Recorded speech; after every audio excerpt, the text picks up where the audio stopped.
I've been a student of Iyengar yoga for about 20 years now, but I only started getting into these retreats in the last 5 years, and I've become very devoted to the retreat style of practice. I've been to the Puerto Vallarta retreats. I've been to Souk several times since it's just up the road from my house, and also the online virtual retreats, which were a really amazing alternative to those in-person retreats when we weren't able to gather together during the pandemic.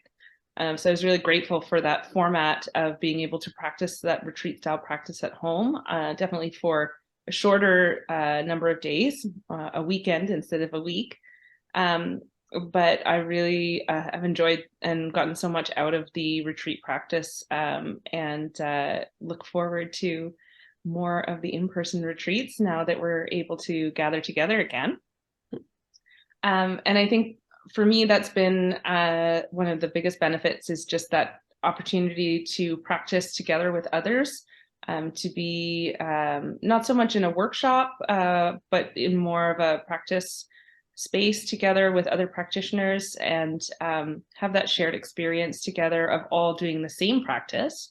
It's so nice to have a led practice, but at the same time, you really have an opportunity to go inward, in particular during the virtual retreats, because you're in the comfort of your own home, and there's nobody else there with you. It's really nice to have people online that you can practice with, but you really have the opportunity to go inward because you're at home, without distractions of the external world. And for me, I think especially during the last few years, where there's been a lot of stresses and just strains of life and challenges that we've all experienced, it's been a real challenge, of course, to sustain your own practice. And definitely these retreats kind of charge you up. They help you to just go ahead and go through the practice and just be with the practice, regardless of how you're feeling energy-wise. And I always find at the end of the practice that I'm surprised at how much fatigue has been removed.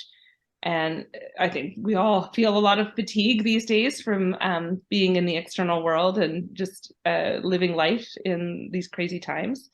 And I think that's the thing that really brings or comes to the surface through this practice, is that those layers of fatigue get you get to kind of cut through them and access those deeper wells of energy. So at the end of the retreat, you feel really recharged, and really refreshed.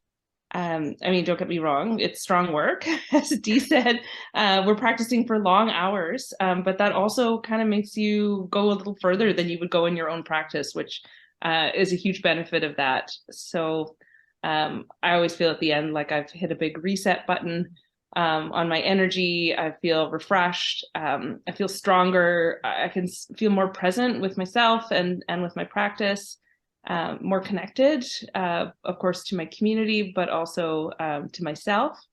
And it's also just really inspiring to be in retreat style practice like that. I mean, with people who are all different ages. We have people who are newer to the practice, people who've been practicing for a really long time, and we all practice together, all doing the same practice, and just see what comes. So it's always really inspiring as well.